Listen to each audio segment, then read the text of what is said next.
Hi, welcome back to another Wine Down Wednesday. How's it going? Tonight we're going to be sampling for you the Bernhard Cabernet Sauvignon. This is one of definitely our higher end Cabernets through Scout and Cellar. Yes. I only buy it whenever I can use my special consultant discount. But what's the price? I think it's $74.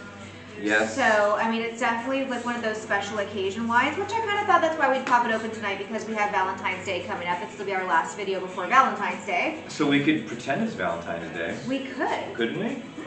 We could We already popped open the bubbly, so now we're going to follow it up with some bold red wine. I mean, we could pretend. I think that requires a little bit more planning than just opening a bottle of No, wine. I'm a spontaneous person. I'm a sanguine personality, and you know this.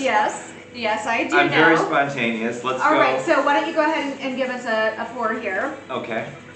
So look at that color. it is just one of those really delicious, that if you like a good dark, bold, deep red fruity wine, I mean, look at that. You can't see through it very much. It's really a dark wine. I love bold reds. So I know it's a cab. It's predominantly cab, but it does have a little bit of Merlot. Currant, blackberries. Oh, it's just all those rich, like red berries and fruits. And What does it say? I'm not saying. I'm not looking. Currants, blackberries, and cherry. Okay. And dark chocolate. It says notes of. You have to have dark chocolate with a good bold red. Oh yes. It's notes of black cherry, and it says a touch of smoke. So I think there's a little bit of like tobacco kind of flavor I can taste it. That gives it the smoky kind of. Oh yeah, that's very taste. rich. Very buttery and rich. And it says a touch of spice. I'm not really sure what kind of spice it is, the dark chocolate.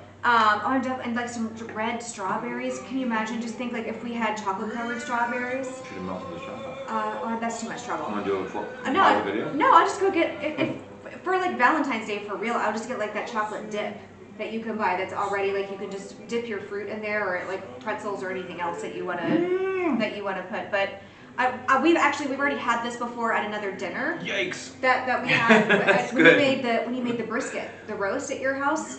We're doing brisket Saturday. It was the brisket bolognese. That's what it was. We opened up this wine. We're doing a special brisket dinner on Saturday night for our parents. Oh yeah. And it's kind of like a Valentine's Day, plus my stepfather's birthday party, Yes. and I got a big, huge brisket that we're gonna put in the roaster. Oh, that's gonna be delicious. With my special recipe. But this wine, I taste the smokiness initially, okay? For those of you that actually purchase this wine, this is a treat. Okay, I want to tell you right now, I taste the rich currants and the cherries initially, but when I take a bite of the dark chocolate, and you have to chew the chocolate and get that going and to get those flavors, then infuse it with the wine, the smoke goes away. So, I'm trying with some strawberry.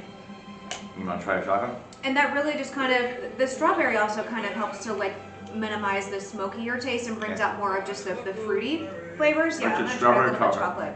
I also want to go the other route of trying it with some cheese, some good cheese. After the strawberry and the chocolate, it cuts the acidity. It cuts the richness, makes it more smooth.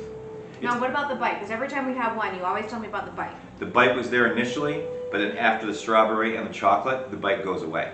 Initially, I tasted the smoky flavor, but after the strawberry and the chocolate, I don't taste that anymore. Now we have some extra sharp cheddar, smoked Gouda, and jalapeno cheddar, and we have Parm crisps, we have pineapple, and we have pita crisps. I would say, like with the dark chocolate, I do almost feel like it kind of brings out a little bit of that smoky taste, but it's very smooth. I don't get that. This wine is very smooth. I'm gonna do that again. I don't get the bite at all whenever I'm drinking this wine. It really is just a luscious, like smooth wine. It tastes very decadent. This is good. Thank you. Oh, you're welcome. Cheers. Thank you for helping. Happy early Valentine's Day and a little midweek pick-me-up. This is one of my Valentine's Day presents. Yes. Right here. Yes. It's a really nice present. So let's see, what else can I share about this wine? This is a California Napa Valley wine. So it says everything that lovers of rich, intense reds Well, they will definitely love this wine. Oh my God. It has incredible aging potential, so if you want to keep it and just kind of like put it in your cellar, your cabinet, wherever you keep your wine, it definitely, I think, gets better with age. Just like us, right? So yeah, we get better with it age. So when we have our wine cellar in our new house, yes, we'll have bottles of this, won't we? Yes. We're gonna have hundreds of bottles down there. There's lots of Scout and Cellar wines that we absolutely adore, and we're gonna have to fill the. We'll just order 10 bottles of this and put it down there. Yeah, just keep it down there. So we always have what we like. Specifically a vintage year, which this is a 2019. 2019. Mm-hmm. 2019 vintage. I am telling you, it seems like just yesterday. It's hard to like. You have to start to think it's 2022. So 2019 was like 3 years ago. What happened to 3 years? Oh, COVID. That's what happened to 3 years. No, old age. So this says it pairs well with prime rib, pork chops, and luxurious dinners. I definitely would agree with that. You think with the brisket dinner? Special Valentine's Day dinners, especially. That's why I pulled this out, because I was like, oh, we have to have this. You know Saturday night's going to be a special treat. Right? Oh, yeah, definitely. That's going to be a lot of fun. But we have to make sure we have the right wine for that brisket. That's going to cook all day long. Well, lucky for us, we have another shipment coming in tomorrow, so we have lots of really great wines to pick from. You have one of these coming? I do. I have another one of those coming. We want to give that to them. So this is... Yes, of course we do. We want to share. I'm teasing. And let everybody splurge. The chocolate is and really treat doing everybody. Thanks for me tonight. So this is at 15.9% alcohol. That's we're definitely on the higher side for a lot of most of the Scout and Cellar wines, and 0.1 grams per liter of residual sugar. So low in residual sugar, you definitely taste those bold, fruity flavors. That's what makes it kind of taste a little bit sweeter. You don't need those added sugars like you normally find in the mass-produced wines. To my son Nate, who is a professional mixologist down in Miami, and he works for a bar called Sexy Fish in Miami. So if you ever go to Sexy Fish, free little plug. Free plug. I'm giving it to him. Go to Sexy Fish in Miami and ask for Nate. And I will tell you, you will not be able to miss him. I think my son would love this wine. I know my son, you know him, he would absolutely love this wine. Oh yeah, he definitely is a lover of expensive wines. Oh yes. And for us, this is an expensive wine. My son would sit here with us tonight and drink this bottle of wine, maybe 2. Oh yes, yeah. I think he would definitely like it, but then he would switch to whiskey. The expensive Japanese whiskeys. Yes. Yes. So I did want to point out about this. It says the grapes are whole berry pressed and cold soaked for 5 days to allow for extra extraction, then fermented for 10 to 15 days in stainless steel vessels. Oh. Then, after that, the wine is then aged for 20 months in oak barrels before bottling, unfined, and unfiltered. That's a really long process. That's probably why this wine is a little bit more expensive. Is because the love and the care that's taken into producing it. This is definitely a treat. Yes. This is a gift, and I will reimburse her with brisket. I bought a huge brisket. Yes. And meat's not cheap right now. Right, a delicious dinner. Nothing is cheap right now. Holy cow! But inflation. my recipe. I found a recipe online. I'm not going to say who it was from. I'm not going to spoil it. But it's a famous chef you would see on the cooking channel. A famous chef on the Food Network. But I found the recipe, and I looked it up, and I was looking for brisket recipes that were for the roaster. I have a roaster, a big roaster. Because a lot of people smoke their brisket. I don't smoke the brisket. But this specific recipe, it's cooked with red wine, with beef and vegetable and chicken stock, and onions. Tons and tons of white onions underneath, and then the brisket goes over it for 10 hours on 275 for 10 hours, 275. And there's a recipe for the rub that you put on it, and all you do is just let it sit there for 10 hours. And let me tell you, she had it before, my parents had it before, my her parents, yeah. And they all said it was the best brisket they've ever had. Yep. Including Delicious. me, the best brisket I've ever had. Yes. So, it was very good, very tender. It was gone. Yes. It was gone. I thought we were going to have leftovers, but... There was a few little chunks left, and then I ate those, like, as we were cleaning up the dishes. I'm like... Putting things away. So I just wanted to say, I just had some of the smoked Gouda. And what happened? And then drank some, and it's the creaminess and kind of like plays off of the wine, but also it kind of does bring out a little bit of that smoky flavor that they're talking about in this wine, but it's not overpowering. It's just, it's an experience that you have to try for yourself. Okay. You don't normally get this kind of sensation whenever you're drinking mass-produced wines. because there's so many other things that are in there that kind of pull away and distract from the real taste of the grape. It's amazing.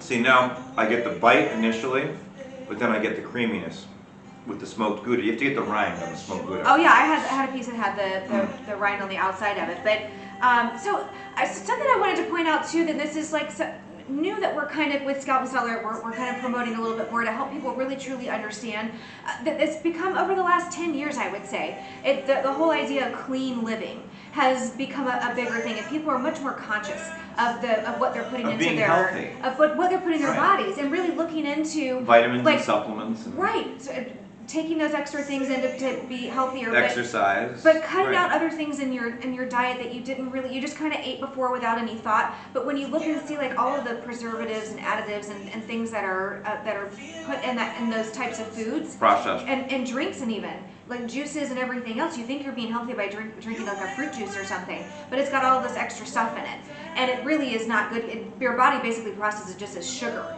Mm-hmm. And it's not and it good causes for you. Disease. Right. So people looking more now at eating more like whole foods and like natural, just and steaming or eating raw or just being more buying raw vegetables and steaming them. Right. Not buying frozen or canned vegetables. Right, and looking at where your meat is processed and where it's grown, how it's grown. But now, so like Scout and Cellar is also then in the clean crafted industry. There really is not a whole lot of wine companies out there that produce wines this way. So they've made a commitment now to be a lot more transparent and help people truly understand what clean crafted means. Mm-hmm. So not only is it good for you because it doesn't have all of the extra stuff that you get in mass produced wines, the chemicals that they put in it to get a certain color or to get a certain taste because of the pesticides that were used when the grapes were to offset the pesticides. Then they have to cover that up whenever they're producing the wines, and they add all this extra stuff to make the wine stretch farther so they can produce more of it, and higher quantities to ship out to all these different places. The Scout and Cellar wines are grown at smaller, like family-owned boutique vineyards, and so they do come in smaller batches. So when a certain production runs out, that's it. You have to wait until they regrow the grapes and are able to produce that wine again. And let me just add something to what you were just saying. You go out and you spend money on spring water or purified water. Okay, if you live in a neighborhood like we do, you'd spend money on purified water or spring water, and you spend money on the better water. Okay, why do you do that? Because you don't want to drink tap water or city water, right? Because we put all that stuff into your body, the chlorine, all that stuff, the fluoride, all that stuff's in your body. It's not good for you. It's not healthy. Plus the molds and the mildews and all the things that go into that. Mm-hmm. It's the same thing with mainstream wines. And we were guilty of it too. We had no idea. We had our favorite brands of wines that we would always pick up from the grocery store. Constantly. And that was our go-to wines. Yes. And it wasn't until we tried the Scout and Cellar wines and we tried what wine is really supposed to taste like, and we tried to go back and drink those other wines again, and it's a world of difference. It's like we really, unless like there's really just no other option, we can't drink those mass-produced wines anymore. Once you've had we're not doing this just because we're making money. We are making a little bit of money on this. But we're doing it because we really do love these wines. And we want to share it with you guys and hope that you take that chance to give it a try for yourself and really see the difference of what we're talking about. I mean, we're making a minuscule amount. Here's the thing. We've drank the mainstream wines. I ran out of wines this week. I ran out of wine this week. My cache of wine at my house, I ran out of wine, and I had to actually go buy a bottle of wine. And guess what? It gave me a headache, and I called in the caller the next day. I was like, I gotta take some Tylenol. My head's pounding. From a half a bottle, from 2 glasses. And you can even taste the difference when you're drinking it. You're like, oh, I can really taste there's sugar added to this. Well, that was the wine that we drank every night. We drank it every single night, that wine. I know, it used to be our go-to wine, I know. I'm not going to say the name because we get in trouble. We can't drink it anymore. But I'll use it for cooking on Saturday. Yes, you can, because we don't want to use the expensive wine. Cook out all of this stuff, you know. Even though it is good, it'd probably be good for cooking too, but we would much rather drink it than cook with it. Yes. But I will say this, that we're going to do another wine party here in the wine garden at the end of the month. We're trying